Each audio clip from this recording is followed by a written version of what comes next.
99% of people fail. Avoid becoming that statistic on today's episode. Today's episode is brought to you by FreshBooks. Accounting and bookkeeping mistakes destroy thousands of small businesses every single day. Bookkeeping doesn't have to be hard. Turn to the #1 invoicing software for small businesses. Start for free today at servenomaster.com/FreshBooks. Are you tired of dealing with your boss? Do you feel underpaid and underappreciated? If you want to make it online, fire your boss and start living your retirement dreams now, then you've come to the right place. Welcome to Serve No Master Podcast, where you'll learn how to open new revenue streams and make money while you sleep.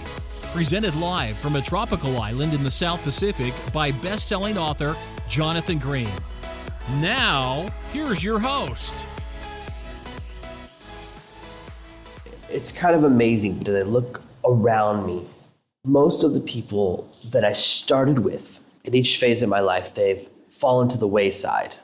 I have gone through different phases in my life, and now that I'm in my mid-30s, getting close to entering my late 30s, I can look back and see the people who were there at each phase of my life but didn't make it into the next phase.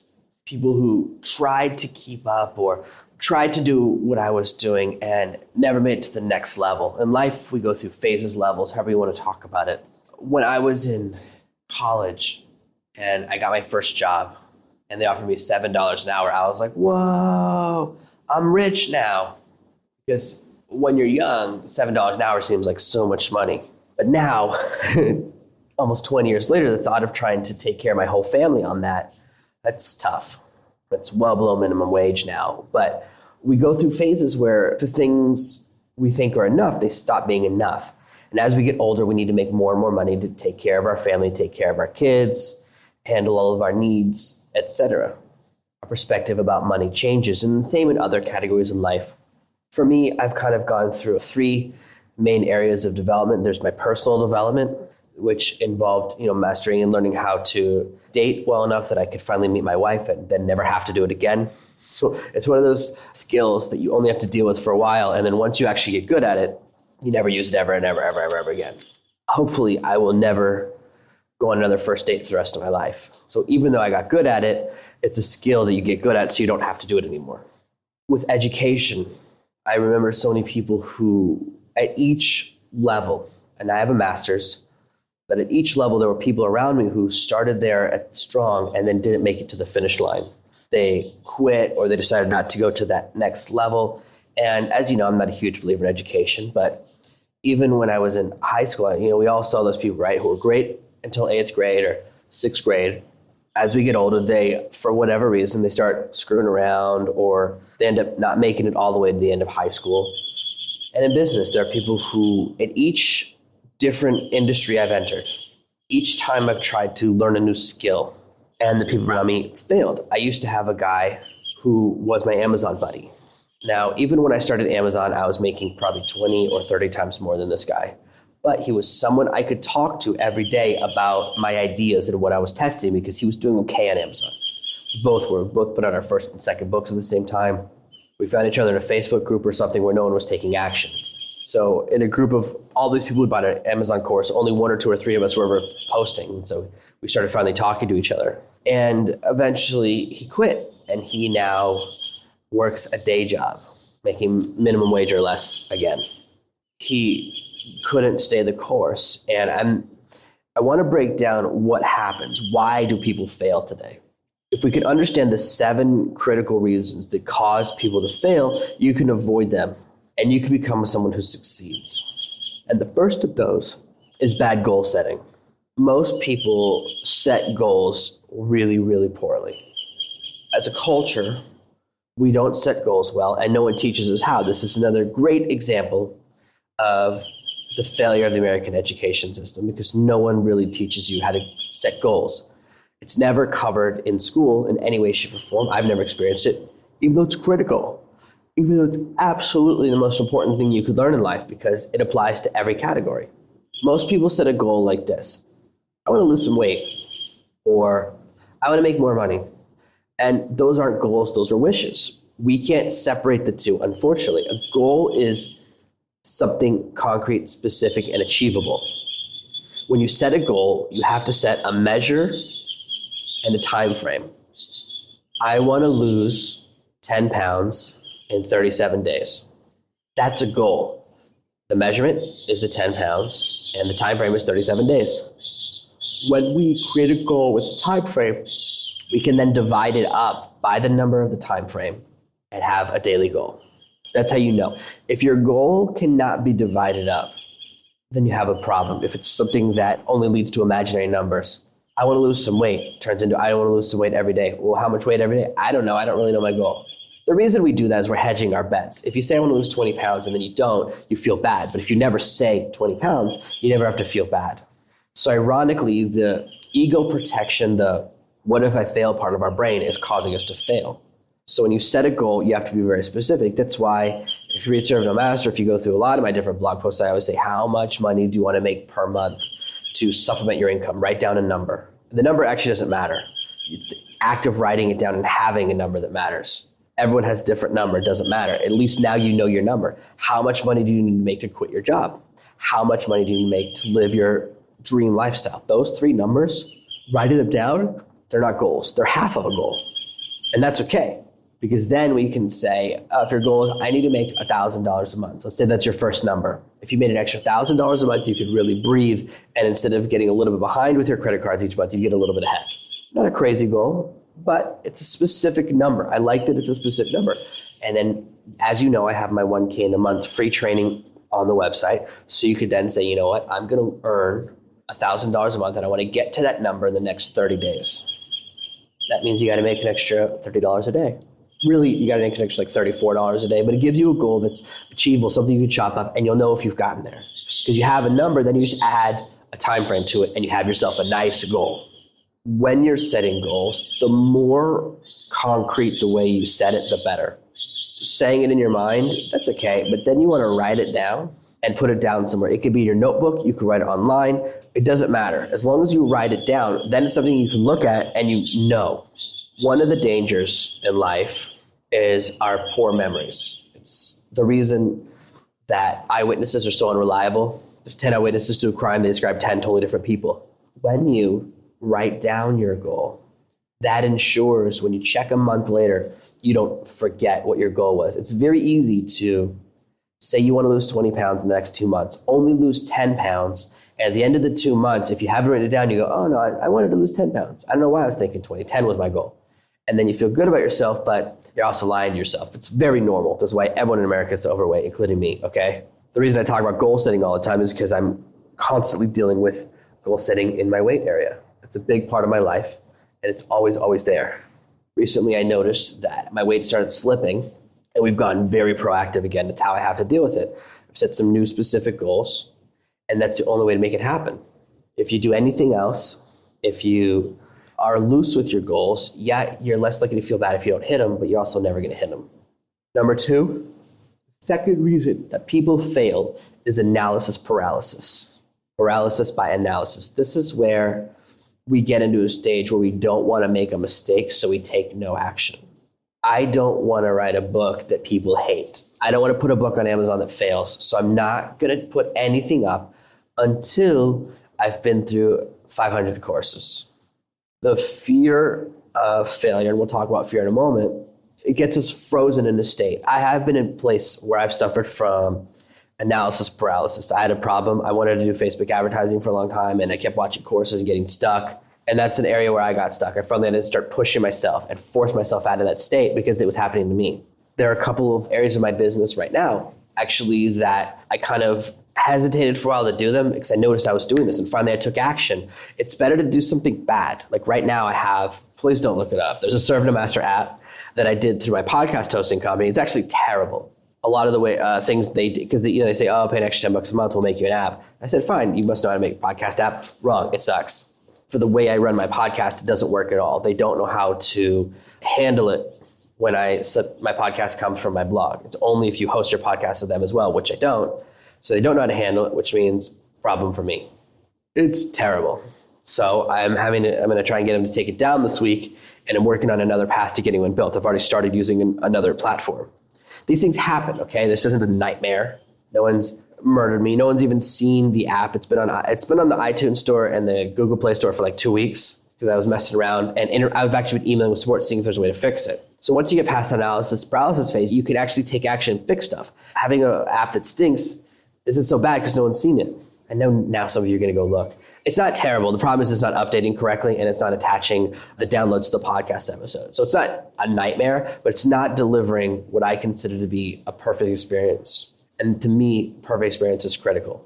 So having dabbled with that, I now have moved on to the next thing. So when we have analysis paralysis, we don't take any action, but you discover when you try something and fail, it's not that bad. And then you can actually do a better version of it. My first book on Amazon failed for a very long time, and then it became a massive success 2 years later. I didn't expect that I'd give it up on the book. It happens. When you get into this analysis paralysis, you keep thinking, I don't want to make the wrong decision. Now, there's a difference between a lot of analysis before purchase and a lot of analysis before taking action, which are very different. There's nothing wrong with making a lot of analysis before you make a purchase. About a week and a half, 2 weeks ago, I put up a new review, my review of Pay Kickstart, the shopping cart I use. And in fact, the owner of Pay Kickstart, my friend Mark, who is about to do some new custom stuff for me on the platform, read the whole thing the other day. But it's really, really long. I think it's more than 3,000 words. It's really long. My reviews tend to be the longest things I write on the site. And the reason it's so long is because you need every piece of information before you make a buying decision.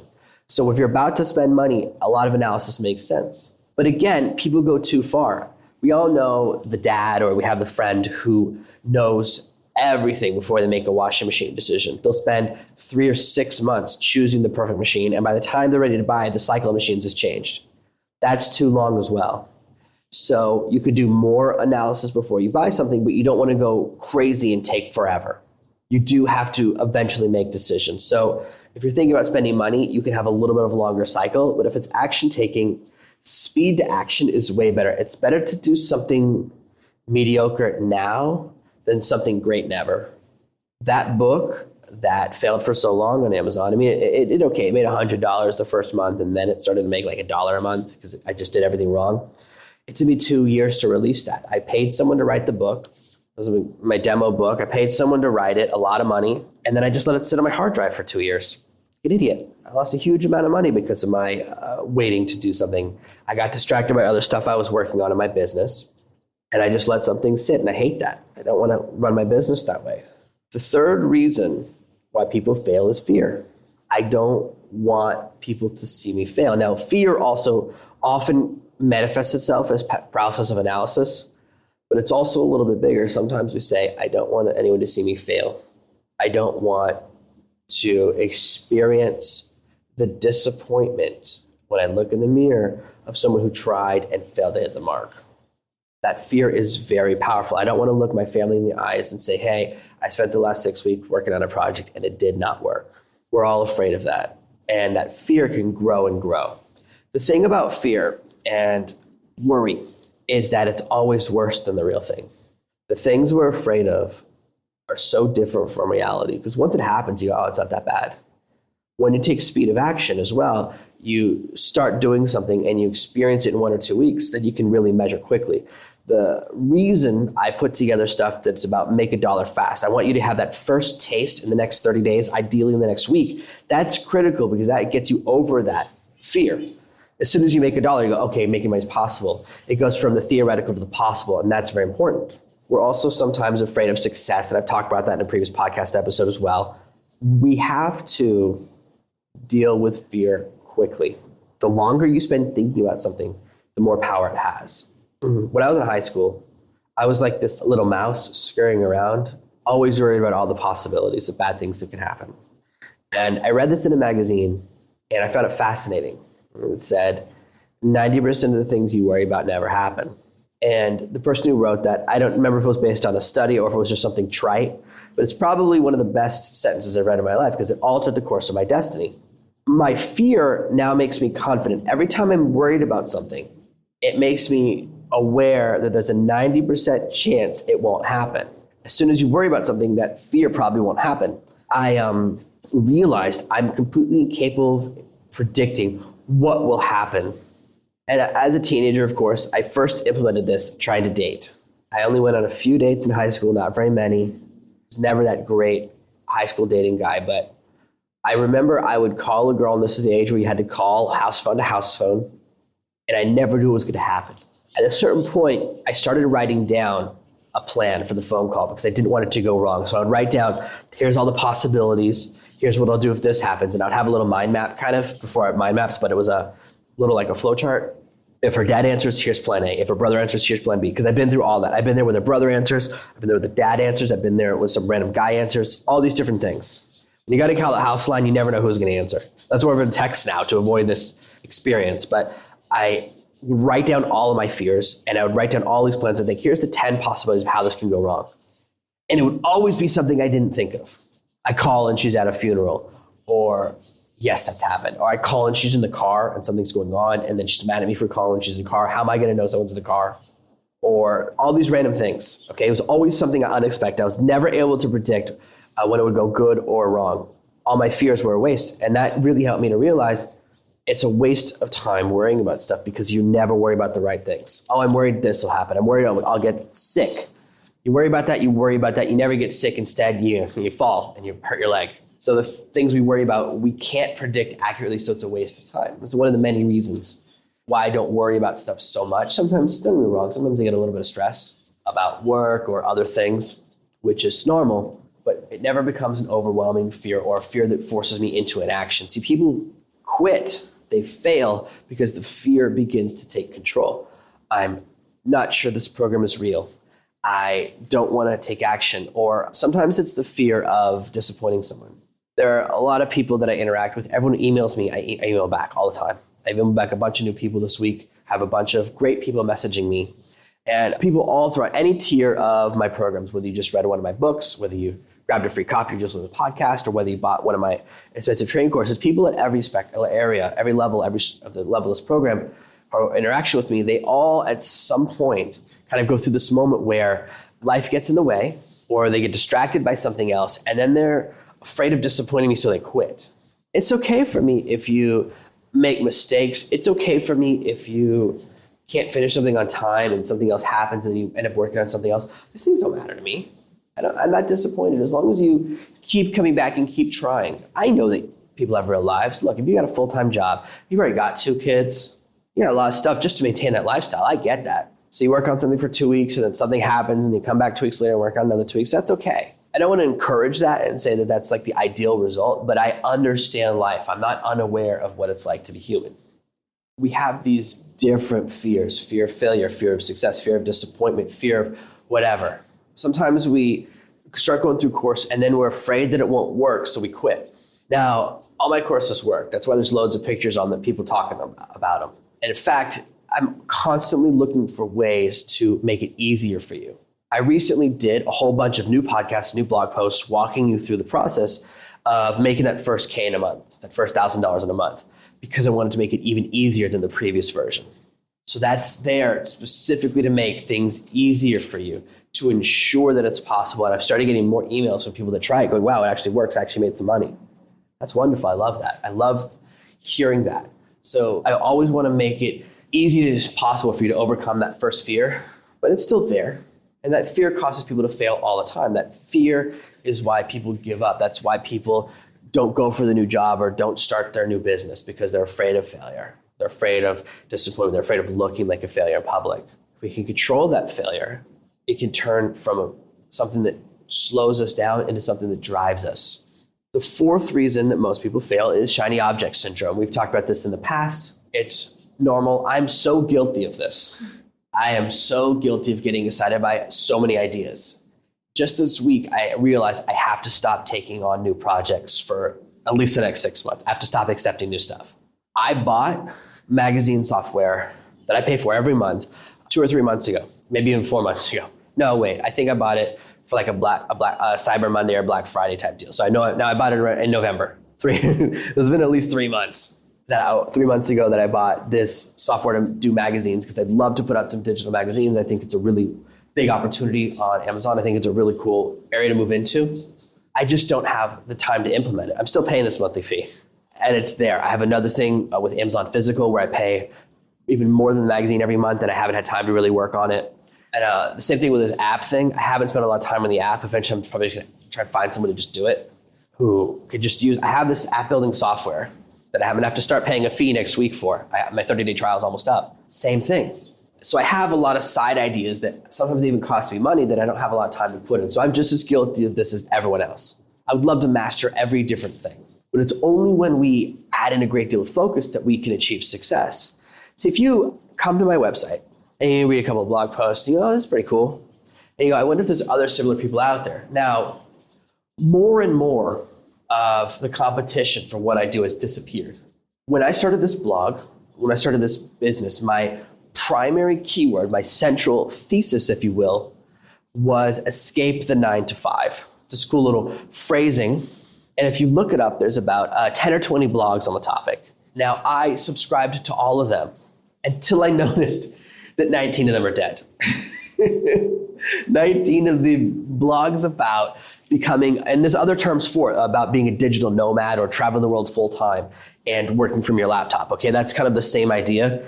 So these are people who are traveling from country to country and also talking about stuff. So I don't do that part. So I'm actually someone who's traveled to the country. I live in a single place. So I'm not a digital nomad because I'm actually someone who just, it's more of, I guess, a digital expat. I'm not sure. There's not an official term for it that I know of. But digital nomad and escape the 9-to-5, those terms are close to what I do. And I found all these blogs about people who are traveling to Machu Picchu and working there and yada, yada, all these different places and Angkor Wat. And then I realized like 19 of them are gone. 19 of these blogs, the blogs still exist, but they haven't written a post in the last year, or one of them writes a post every 3 months. Great. I try to put up at least 5, sometimes 10 posts a week. It's all me by myself. So when someone else is doing one every 3 months, I know that it's no longer what they're really into. The first guy whose podcasting course I bought, one of the first podcasting courses I went through, he doesn't do a podcast anymore. It's gone. He hasn't done an episode in like a year and a half.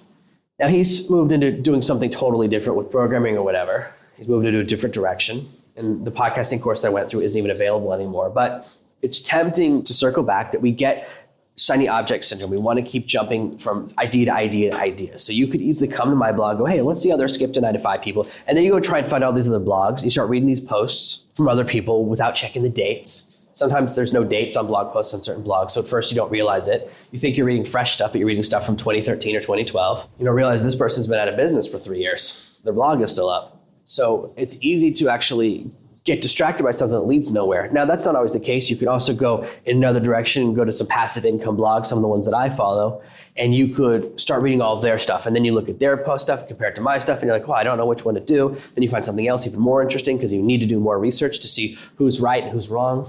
As you keep going down that rabbit hole, you get more and more distracted. I get approached several times a week to promote training courses that are external, that are by other companies. Some of them are fine. Now, some of them are absolutely terrible. Some of them I would never recommend because there's just like all hype and no meat. I got approached by someone recently, someone I've been good friends with for a long time, actually, about 6 months ago, with something very interesting. And I don't want to go into too much detail because it turned out to be garbage, if you ask me.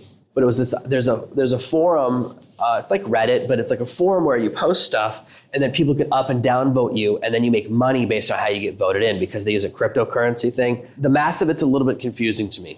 But I looked and there's no one making any money. Only people making money were people that were already making money with Bitcoin and already had huge followings in cryptocurrency. There was no other areas of writing. I thought it'd be cool if you could write really great travel or blog stories or whatever and turn that into revenue. But I checked it out and I actually spent a month and had an intern spend a month on it, and we couldn't make $1 with writing. The quality of your writing didn't matter. All of the categories were dead except for people who were writing about really advanced, I'll tell you right now, it was stuff I did not understand. So you have to be someone who really understands Bitcoin and writes really complicated stuff and knows the 50 other cryptocurrencies. Then you could be someone who makes money from this other site. That doesn't interest me. Why would I share that with you guys? It was a whole course about how to do it, but then I tried it out and it didn't work. I have no interest in sharing stuff that generates shiny object syndrome in you guys, in my followers, and leads nowhere. That's why I don't promote external stuff. I don't want to distract you. I feel bad enough that I have several different things you can learn how to do here. That's why over and over and over and over again, I say, don't buy a second course from me until you make money from the first one. All my courses work, so I don't care which one you buy first. Whichever one you buy first, you're gonna make back the cost of that course as long as you do it. The only thing you need is implementation. You have the treasure map, just follow it. But I don't want you to buy 6 treasure maps. Try to be good about that. Try to be good about that idea. So when you have a lot of options, it's easy to want to do all of them. Hey, I'd love to learn Facebook ads. Why don't I learn Google ads? Why don't I go into CPA? Why don't I go into CPC? Why don't I go into CPI? Why don't I go into content marketing? I just want to do YouTube. You know what? YouTube's not working for me. Why don't I do Snapchat? Snapchat's not working. Why don't I go back to Twitter? And we jump. And the problem is we don't stay with anything long enough to monetize it. So we get stuck in a perpetual state of excitement, but not in a perpetual state of profit. That stinks. Number 5, the 5th reason that people fail is we get horse blinders. We get to a point where we no longer listen to what the audience is saying, especially. Now, if you want to ignore critics around you, like other people like, oh, that's a dumb invention, or no one will want to go to that website, that's something you have to overcome at first, because you do have to experiment. But there comes a point where the market itself is saying your idea is terrible. I saw someone with an invention recently for like hotel rooms. You were supposed to put it on the hotel room door as like a manual lock, as an extra layer of security, so that you would know no one could get in and hurt you. And then I watched this show where the guy was demoing it, and some random guy walks up, someone in the audience walks up and kicks the door right open. But it takes him like 2 or 3 kicks. And he goes, see, look how good this works. And it's like, wait, so your goal isn't to protect the person in the room, it's to give an extra 5 seconds to see the death that's coming their way. What can you do unless you're sleeping with a gun? If someone starts kicking in your door, it takes them 2 kicks to kick in the door and then they're in. That's not that much warning. That's certainly not enough warning to pick up the phone and call for help. Maybe you pick up the phone and get to that first 9, but you're not going to get to the second one. Not helpful. So this person had an invention, and it switched from protecting you in a hotel room to giving you a few seconds of extra warning. Totally different. But we get blinders and we go, no, this is a great invention, even though it doesn't do what you originally thought it was going to do. You keep changing. I've seen so many bad inventions. Here's another one. When I first started having success online, I used to go to a lot of networking events. Now, most people who are successful avoid networking events like the plague, but as you know, I'm an experimenter. So I went to one, and there's 50 people in a room, and so you make 2 lines of 25, and like speed dating, you go and you talk to all the 25 people on the other side. You just go bum, bum, bum, bum, bum, bum. And I remember, and basically, most of these events, almost all these events, you get to meet 25 people in a row whose businesses are failing and are hoping they're going to meet that one magic person who can save them before they got a business that week. There are always people that are within a month of going out of business at these events. That's why no one who's succeeding wants to go, because the stink of death is there and they're afraid it's contagious. And I remember someone who had invented a back scratcher / spray tan machine. So it was like a stick, you hang it over your back and you can spray tan your back. Even though you can't see it, which means obviously it's going to look more like a map, because some parts will be darker, some parts will be lighter, because you can't see what you're doing. Terrible invention. I can't imagine if it's still around, but maybe it is. I saw another invention recently that actually, I wish I could remember who it was. It was someone from a reality TV show, but they invented a thing that it's basically a piece of wood you nail to the wall and you can rub your back on it like a bear.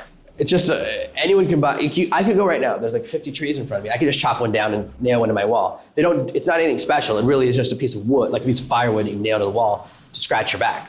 It's not some dream invention. It's not something amazing. It's a terrible invention. They probably haven't sold one in 5 years. Sometimes you have a bad idea and no one wants to buy it. If your idea or your product gets exposed to an audience and the audience rejects it, that's a sign you have to do something. Do not stick with an idea that nobody wants to buy. If you then say, I just have to educate the market, I guarantee you'll fail. Anyone who says educate the market always fails. Whenever people talk about educating the market or inventing a new category, the odds of them failing are so high. Educating people is so expensive. Educating a market about a new product can cost like $50 million. Why? Why waste your time doing that? What a waste of money. I'd rather just take that $50 million and keep it, retire. Don't follow a bad idea. Don't throw good money after bad. This is a little different. Sometimes people think this is happening and they quit way, way, way too soon. Do not quit until you've released your product and it's seen an audience. That's when you can look at something and go, okay, the audience doesn't like it. That's different. If you're pre-release, if you haven't really invested in the idea, if you haven't really spent 3 or 6 months with it, don't quit too soon. The 6th reason that people fail, that people go out of business, that projects fail, is bad money management. Most people who are entrepreneurs, and this definitely includes me, are awful with their money management. I am really, really bad at tracking my expenses, at tracking where the money goes, and knowing how much money is coming in the next month. All of those areas are terrible for me. My area of strength is bringing money in. If you say to me, you have to make this much money in this much time, I can always do that. I always hit that number. I'm very good at the in, I'm not good at the out. That's why I have a bookkeeper that handles all of that for me, keeps track of everything, handles all of that paperwork, because it's an area of weakness for me. So I found someone who's an expert to kind of fill in that gap. But if you have money problems, it starts at the top. And there are some simple ways that people do bad money decisions. They buy a bunch of expensive courses, or they invest in things that are too much, that have too high monthly fees. If you're just starting out, don't start taking on $100 a month fees. My hosting for my website starts out at $25 a month. You don't need that level. You can be at $3 a month and you're fine when you're first starting out. You don't need the best. You don't need to go straight to the Ferrari. Sometimes people just want the best of each service, and they end up spending $10 or $20 or $30,000 before they're even at the phase where they might make profit. The first person I ever worked with, the first business partner I ever worked with, who eventually stole a great deal of money from me and then threatened to sue me a million times. And so I said, let's just go to court, because I kept all your emails, and immediately changed his mind. All of that was because he did bad money management. He spent a bunch of money, of his own money, without my permission, on dumb ideas. He spent $6,000 setting up a bank account so we could hide from some taxes. I was like, we got to make $100,000 for this decision to matter in the first month. He spent a huge amount of money setting up LLCs in other states. He was like, we got to have an office in Las Vegas. We both lived on the East Coast. Then we have to have a bank. The bank he set us up with, there wasn't a branch within 1,000 miles of either of us. So anytime he wanted to go banking, he would have to drive 8 hours in each direction to go to the bank. What a moron. Terrible financial decisions. To do the exact same thing now, he spent around, like $20,000 or $25,000. Of that, at least 23 was a waste. And I, at the time, said, what are you doing? We don't need any of this fancy stuff. Why don't we release the product and see if anyone wants to buy it before we start planning on how we're going to hide our winnings from the government? So he lost huge amounts of money. Then he wanted me to pay for his bad decisions. I said, I asked you not to do those things, and you didn't do it with company money. You did it with your personal money. Why are you making terrible decisions? So of course, I'm not liable for decisions he made without my permission against me. I said to him, don't spend money on that. And then later on, he wanted me to pay for it. I said, but I told you not to do it. So I was very fortunate that I escaped that relationship, even though eventually he did steal a bunch of my work and sell it and claim it was his. Whatever. I don't care anymore. But it did happen to me. And what I learned is that people who are bad at money never get better. His same problems still repeat himself in this person's business. Bad money management will always crush you. I try to teach you good principles. That's a reason that I'm not into startups. I'm not into spending huge amounts of money up front. The one time I tried to get involved in a project that way, it didn't work. It's much better to start and launch a business for $1,000 and then make that back, then do a $5,000, then do a $10,000, then to jump straight to a $50,000 spend. The seventh reason that most people fail, that most people do not stay the course, is they're just looking for an excuse to quit. Most people don't actually want to change their lives. Most people just want to catch a glimpse. They see one of my courses or reading one of my books as a bit of a vacation, but not something that they actually implement. A long time ago, I bought, at the time, a very hot book about quitting your job and starting your own business and making money online at the bookstore. And as I was buying it, and the girl working behind the counter was like, that book's really good. Now, that's the same way, she looked at the book the same way that I look at science fiction books. I don't expect a science fiction book to change my life. I expect it to entertain me.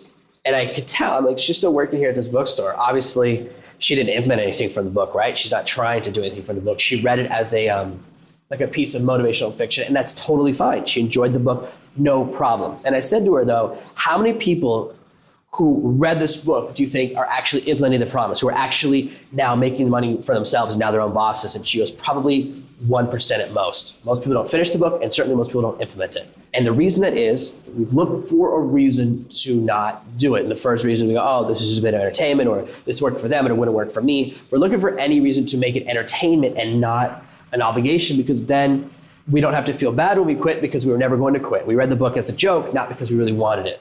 We're looking for any reason to quit. As soon as we find one, we do. We want to say, it didn't work for me, or something's changed. I was just doing something on Facebook ads. They'd done a redesign. They moved where one of the buttons was, and it took me 5 extra minutes to find it. And I was like, I bet people say that's a reason, it doesn't work. They've changed the redesign. This course doesn't work anymore. LinkedIn just changed their whole design. Same thing. You can go, this training course that I just bought doesn't work anymore because there's been a site redesign, so the buttons are in new places. It's garbage now. No longer works. I get to quit. We can find the smallest of excuses to quit. We're looking for any reason to quit. We're looking for any reason to quit. They're looking for any obstacle, anything they can point to and say, this doesn't work because that. This doesn't work because he's left-handed, I'm right-handed. That won't work for me.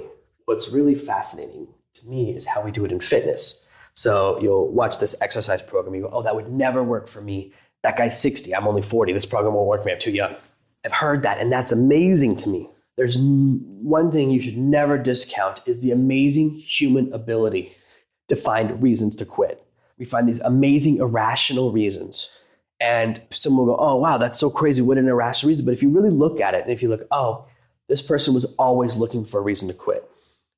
And that's most people. I was in a talk last week with someone who I just hired to, again, provide me a level of coaching and mentorship, help me improve another area of my business. And we're talking about how many coaching students succeed and fail. And he was like, oh, I'm always implementing all these different things to try and force people to take action because I have to make them, yada, yada, I have to make people succeed. And I said, look, man, I get that.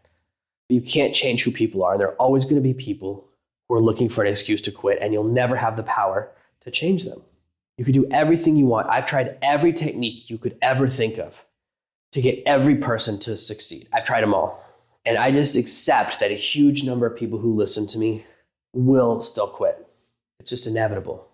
Some of my favorite people 3, 5, 6 months ago to email back and forth with people who are doing cool stuff or trying different things, they just disappeared. At a certain point, they didn't hit the success as fast as they wanted, and then they just stopped trying to do it, or they got distracted, or that initial excitement, like the first time you read Serve a Master, man, it's so exciting, right?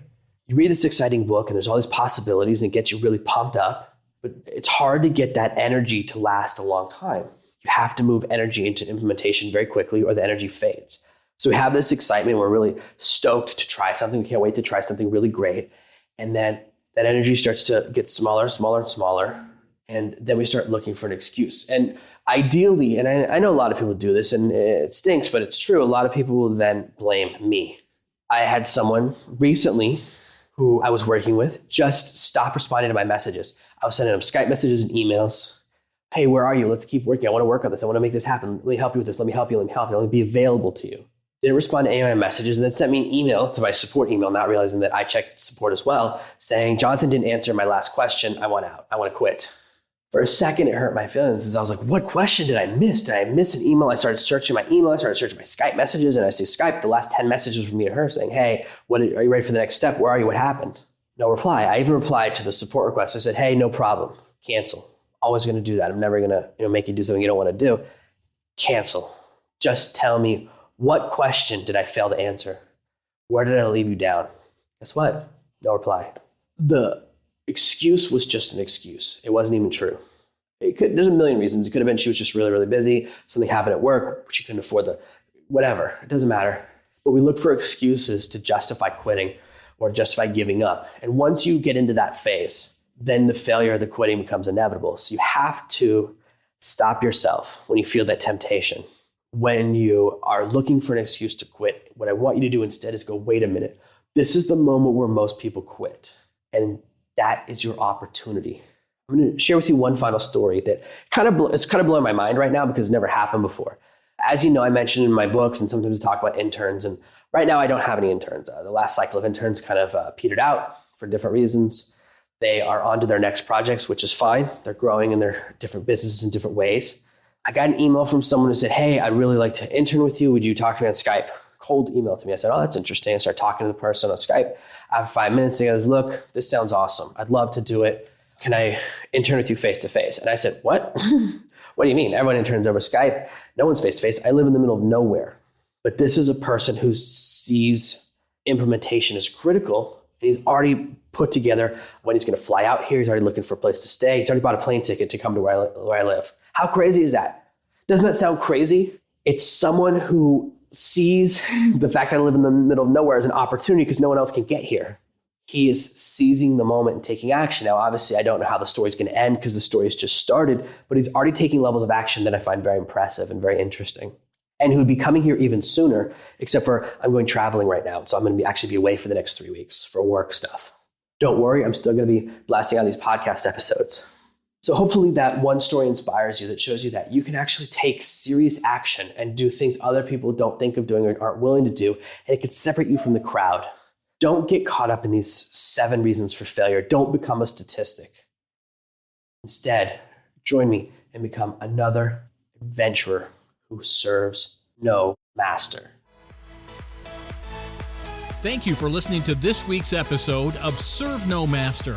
Make sure you subscribe so you never miss another episode. We'll be back tomorrow with more tips and tactics on how to escape that rat race. Head over to servenomaster.com/podcasts now for your chance to win a free copy of Jonathan's bestseller, Serve No Master. All you have to do is leave a 5-star review of this podcast. See you tomorrow. Thank you for listening to the Serve No Master podcast. Make sure to subscribe so that together we can achieve true freedom.